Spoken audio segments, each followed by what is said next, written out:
অনুফ্লিপ ৩টি কালার নিয়ে কিন্তু মার্কেটে নতুন লঞ্চ করেছে। বেগুনি colour, paste colour, golden colour এই ৩টি কালার চায়না এবং বাংলা ২ টি ভেরিয়েন্ট কিন্তু আপনি পাচ্ছেন। আজকে আপনাদেরকে যেটা দেখাচ্ছি সেটা হচ্ছে বাংলা ভেরিয়েন্টটা। এটার মধ্যে একটা অদ্ভুত জিনিস আছে, সেই জিনিসটা আপনাদেরকে পরে বলছি। আগে একটা প্রোডাক্ট অনুফ্লিপের একটা বক্স হচ্ছে আনবক্সিং করে দেখাই। এখানে ৭ থেকে ১০ জন আপনারা কিন্তু হচ্ছে খেলতে পারবেন। প্রোডাক্টটি হচ্ছে বাংলাদেশি ভেরিয়েন্ট। এটার সাথে কোনো হচ্ছে এক্সট্রা কোনো বই বা অন্য কিছু দেয়া নাই। শুধুমাত্র ২ টা যে বান্ডেল আছে সেই বান্ডেলটা কিন্তু এখানে দেওয়া আছে। এখানে কিন্তু আর অন্য কোনো কিছু দেওয়া নাই। এটার মধ্যে মিস্টিরিয়াস বা হচ্ছে অদ্ভুত যে ব্যাপারটা আছে সেটা হচ্ছে এখানে যেহেতু হচ্ছে ৩ টা কালার করা হইছে, সেহেতু আমি ভাবছিলাম বক্সের কালার ৩ টা বা এই প্রোডাক্টের ভিতরে প্রোডাক্টগুলো হচ্ছে ৩ টা ভিন্ন রকম হবে। পেস্ট কালার, বেগুনি অথবা গোল্ডেন।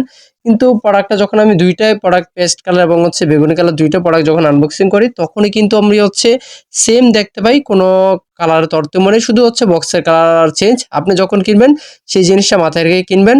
প্রাইস এত বেশিও না, এত কমও না, একদম মোটামুটির মধ্যে। মোটামুটির মধ্যে হচ্ছে বেস্ট একটা প্রোডাক্ট। আপনারা চাইলে আমার অথবা নিকটবর্তী আপনার শপ থেকে নিতে পারেন। আপনাদের সবাইকে অসংখ্য ধন্যবাদ।